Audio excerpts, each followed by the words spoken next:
Inheritance playlist में last video में आपने देखा था कि इनहेरिटेंस होता क्या है और जावा में हम उसे किस तरीके से यूज़ करते हैं। इस वीडियो में हम देखेंगे कि हम इनहेरिटेंस का यूज़ आखिर करते क्यों हैं। Why do we use inheritance in Java. तो इनहेरिटेंस यूज़ करने के कुछ बेनिफिट्स हैं जिसकी वजह से हम अपने कोड के अंदर इनहेरिटेंस यूज़ करते हैं। कुछ बेनिफिट्स मैंने यहाँ पर बताए हैं, जैसे कि code reusability, extensibility, efficient updates and inheritance allows to create more specialized class and last one is polymorphism. इसमें से हम टॉप 4 डिस्कस करेंगे। पॉलीमॉर्फिज्म अपने आप में एक बड़ा टॉपिक है, तो इसे अलग से मैं कवर करूंगा पॉलीमॉर्फिज्म कॉन्सेप्ट के अंदर। बाकी सबको वन बाय वन डिस्कस करते हैं। First is code reusability. नाम से ही पता चल रहा है, यानी इनहेरिटेंस के थ्रू आप अपने कोड को रीयूज कर सकते हैं। एक एग्जांपल से अंडरस्टैंड करते हैं। मान लीजिए आपके पास है एक क्लास एम्प्लॉय, इसमें है नेम, रोल नंबर और एक मेथड है इंट्रोड्यूस, जिससे एम्प्लॉय अपने आप को इंट्रोड्यूस कर सकता है, और पब्लिक वॉइड वर्क, यानी वो जो भी काम करेगा उससे रिलेटेड यहाँ पर डिस्क्रिप्शन दे रखी है। अब मान लीजिए मुझे एक क्लास बनानी है मैनेजर। अब जो भी मैनेजर होगा वो भी एक एम्प्लॉय है, यस और नो? बिल्कुल। उसका भी कोई नाम होगा, कुछ रोल होगा, उसका भी एक इंट्रोड्यूस मेथड होगा, उसका भी वर्क मेथड होगा, प्लस उसके कुछ एक्स्ट्रा वर्क होंगे। एग्जाम्पल के लिए मैंने यहां पर लिख दिया ऑर्गेनाइज टीम मीटिंग। ठीक है। अब एक तो तरीका ये है, क्योंकि ये सारे फीचर मैनेजर को भी चाहिए, तो आप ये सारा कोड दोबारा यहां पर लिख दीजिए। दूसरा तरीका है कि आप मैनेजर क्लास को इससे एक्सटेंड कर दें, एम्प्लॉय से एक्सटेंड कर दें। तो जैसे ही आप एम्प्लॉय से मैनेजर को एक्सटेंड करेंगे तो एम्प्लॉय वाले फीचर्स सारे यहां पर इनहेरिट होकर के आ जाएंगे।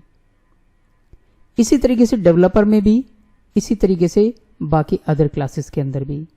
यानी ये जो कोड है जो आपको बार बार लिखना पड़ता डिफरेंट क्लासेस के अंदर, आपने क्या किया, उसे एक कॉमन सुपर क्लास में डाल दिया, और इस तरीके से आपने वो डुप्लीकेट होने वाला कोड एक जगह रख करके उसे बस रीयूज कर लिया।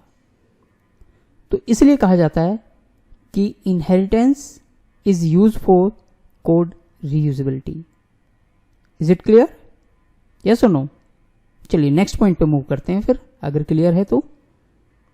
नेक्स्ट है कोड एक्सटेंसिबिलिटी।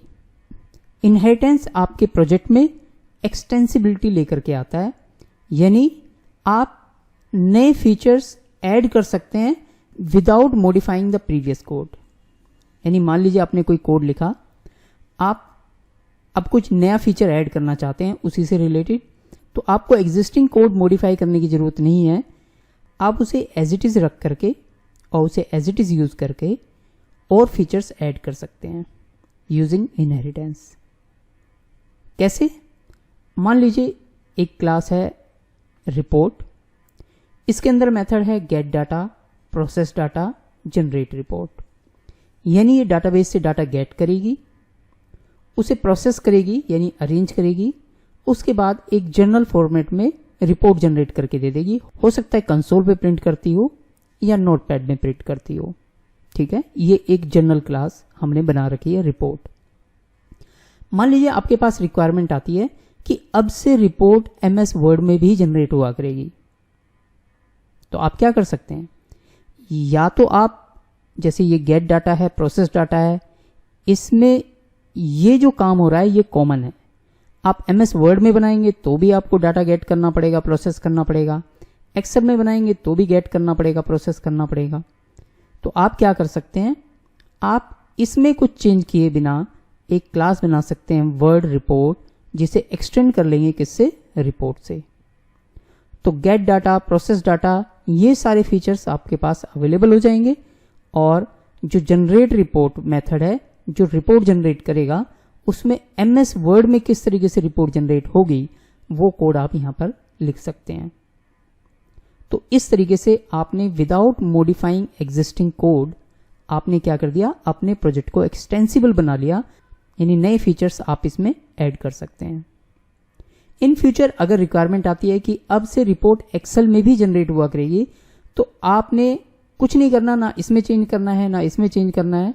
आपने एक क्लास और बना देनी है एक्सेल रिपोर्ट, जो इसी से एक्सटेंड हो जाएगी।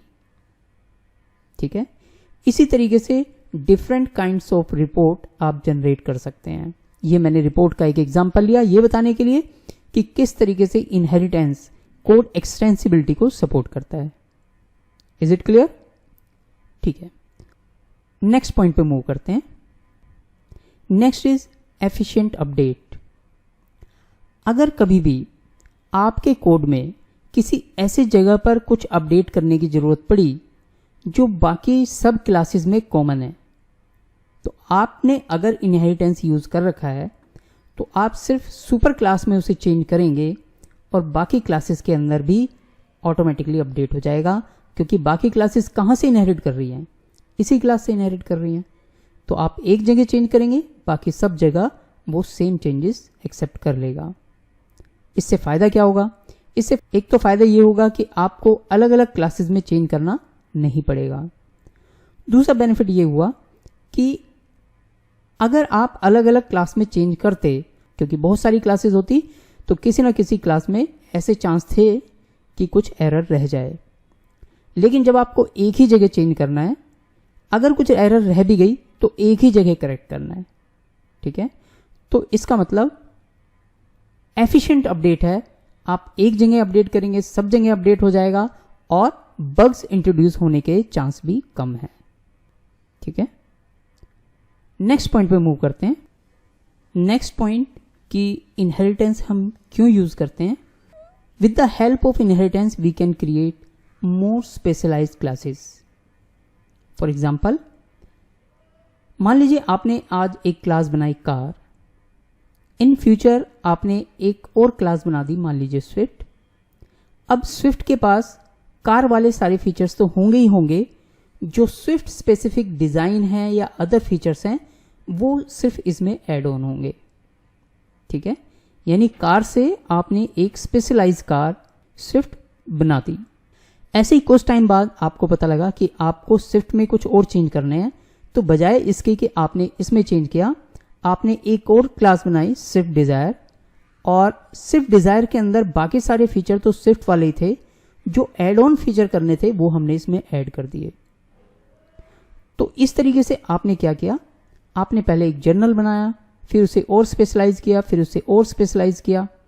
तो इस तरीके से आप एक जर्नल से स्पेशलाइज क्लास क्रिएट कर सकते हैं यूजिंग इनहेरिटेंस। हो सकता है इन फ्यूचर आप सुपर स्विफ्ट कोई कार बनाना चाहें जो स्विफ्ट डिजायर से भी ऊपर का मॉडल हो, तो आप क्या करेंगे, स्विफ्ट डिजायर के सारे फीचर लेकर के सिर्फ सुपर में और क्या आने वाला है वो आप इसमें ऐड ऑन कर सकते हैं। तो इस तरीके से आपने देखा कि इनहेरिटेंस एक डेवलपर की लाइफ में कितना इंपॉर्टेंट रोल प्ले करता है और आपको code reusability, extensibility, efficient updates and more specialized class create करने में किस तरीके से हेल्प करता है।